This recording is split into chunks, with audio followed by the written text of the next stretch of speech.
बिस्मिल्लाहिर्रहमानिर्रहीम अस्सलाम वालेकुम रहमतुल्लाहि व बरकातुहू। मोअज़्ज़ज़ नाज़रीन, आज हमारी टीएलपी को ज्वाइन करने वाली एक ऐसी नाबगह रोज़गार हस्ती से जो है वो हमारी ऑनलाइन मीटिंग हुई, बल्कि यूँ कहें कि प्रोफेसर बैरिस्टर जनाब उस्मान खिज़र मंगट साहब का जो है वो हमने ऑनलाइन इंटरव्यू जो है वो किया और उसकी अनफॉर्चुनेटली मुकम्मल रिकॉर्डिंग मौजूद है, लेकिन जो वॉइस क्लैरिटी है इसकी कुछ प्रॉब्लम्स आई थी। अनकरीब मंगट साहब से हमारी जो है वो गुफ्तगू हो चुकी है और उनसे बात हो चुकी है कि बहुत जल्द जो है वो एक अपना एक्सक्लूसिव इंटरव्यू जो है वो हमारे थ्रू जो है वो पब्लिश करेंगे।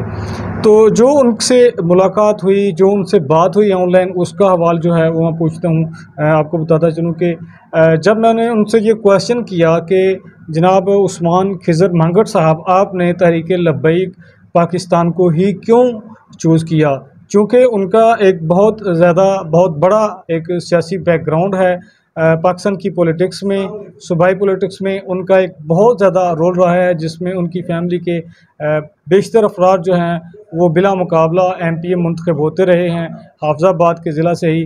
अब इन्होंने जब टीएलपी को ज्वाइन किया है, तो ये क्वेश्चन तो हर बंदे के ज़हन में आता है कि वो नौजवान जिसके पास इंटरनेशनल डिग्रीज़ हैं, जो ब्रिटिश यूनिवर्सिटी से अपने बैरिस्टर की और लॉज़ की डिग्री जो है वो लेकर आया है, उसके लिए तो बहुत ज़्यादा अपॉर्चुनिटी थी। वो कैंपेन कर सकते थे, वो कहीं भी किसी भी पार्टी को ज्वाइन कर सकते थे। वो कि पीएमएलएन, पीपीपी, पीटीआई, बहुत सारी पार्टीज़ की तरफ से उनके लिए पेशकशें थीं। लेकिन जब मैंने उनको पूछा कि आपको किस बात ने मुतासर किया, कौन सी बात जो है वो टीएलपी के कायदीन की आपके दिल में, यानी कि पॉइंट ऑफ व्यू की आपके दिल में घर घर कर गई, तो किस वजह से जो है वो आपने टीएलपी को ज्वाइन किया? तो उनका ये जवाब था कि जस्ट मैंने बहुत सारी गुफ्तगू अल्लामा ख़ादिम हुसैन रज़वी साहब की भी सुनी हुई थी।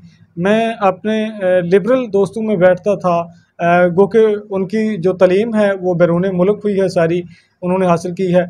तो इस हवाले से जब मेरी दूसरे लोगों से बात होती थी, तो मुझे तमाम लोग ये कहते थे कि अल्लामा ख़ादिम हुसैन रज़वी साहब, उनकी जमात, उनके साथी, उनके साहबज़ादगान, इन तमाम लोगों की जो स्टेटमेंट्स हैं ये पॉलिटिकल स्टेटमेंट्स हैं।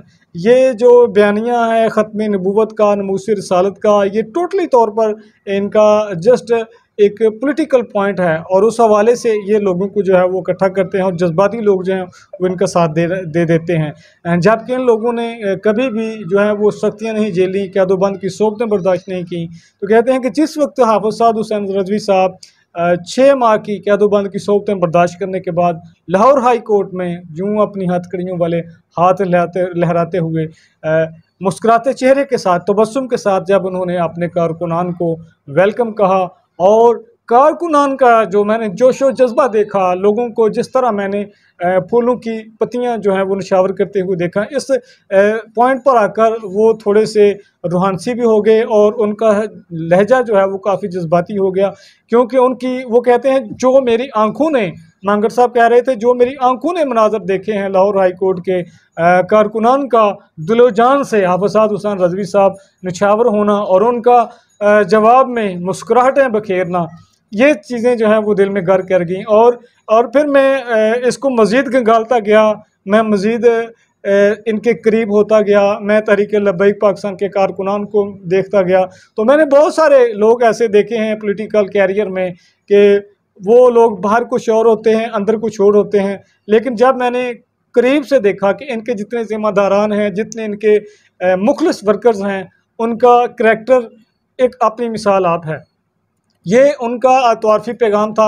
नेक्स्ट जब हमने उनसे ये क्वेश्चन किया कि आप क्या एजेंडा लेकर आएंगे, आप किस तरह से इस मौजूदा माहौल में जो है वो ख़ुद को उतारेंगे, तो उन्होंने कहा जी, तहरीक लब्बैक पाकिस्तान को जैसा कि अवाम-उन-नास में समझा जाता है कि ये सिर्फ मौलवीज़म की जमात है, जिसमें सिर्फ मौलाना हज़रात ही हैं, इनके पास अदालती निज़ाम का नॉलेज नहीं, इनके पास मईशत का नॉलेज नहीं, तो ये सरासर गलत बातें हैं। हमारे पास एक बहुत बड़ी टीम अल्हम्दुलिल्लाह जमा हो चुकी है, जो कि किसी भी वक्त, किसी भी माहौल में, किसी भी किस्म के हालात में जो है जितनी बड़ी डिस्टर्बेंस भी हो, जितना बड़ा मर्जी चैलेंज आए, उसको एक्सेप्ट करने की और उस चैलेंज से निपटने की जो है वो सलाहियत रखती है। इंशाल्लाह कल शाम को हम मांगड़ साहब से कल या तो उनको ऑनलाइन उसके मीटिंग करेंगे या फिर हम खुद उनसे अपॉइंटमेंट लेकर उनका इंटरव्यू जो है वो कोशिश करेंगे कल तक अपने नाज़रीन के साथ शेयर कर दिया जाए। अपना बहुत सारा ख्याल रखिएगा। मैं कि चूँकि वो बहुत पढ़ी लिखी शख्सियत हैं, उनके पास अल्फाज का इतना स्टॉक है कि उनको मैं अपने अल्फाज में कन्वर्ट करके बयान करना भी और उनका अता करना मेरे लिए बहुत मुश्किल है। इंशाल्लाह जब उनका इंटरव्यू आएगा तो तमाम बातें आप लोगों के गोशगुजार हो जाएंगी। अस्सलाम वालेकुम वरहमतुल्लाहि वबरकातुहू।